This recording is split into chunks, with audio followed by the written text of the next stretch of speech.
pan bukwa tang harapan somnanitan atupi apianapan mito dam sakram duale Jesu apai ko minapianapan mito kalamuhi anung suite nagyanga Rabi hipa mito apian kuan aya sila bothya hipan mo ahi kailean muliapan Jina domuhi Jesu na donga hipan sa mabothya kay anule apan sa mabothya kay Hinale pasyan na siyate at tumapilat kay nadi ginahisohi.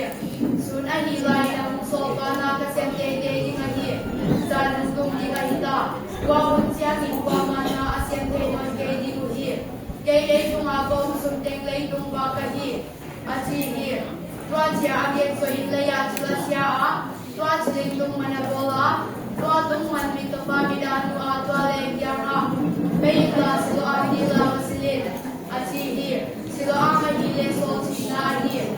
Tuwa sinama kaya, asila, mutay na mumay tiktahi. Tuwa siya ginainbay tele ang maaamito laya mo sa din. Hipa kuto ato siya pahilo amole. Achiuhi, kenhaten, ama ahi. Achiwa, kenhaten atibakfiahi. Achiuhi, hinale aman kay makahi. Achihi, tuwa siya ginamaw na kiyanga. Bang sinaya na midahumpa at siyuki. Ama na donga, Jesu kitsini kanintong manabola, kami ahong nusala, tuwalay kabyanga. Silo ang dila painla, basilin, ahong tihi.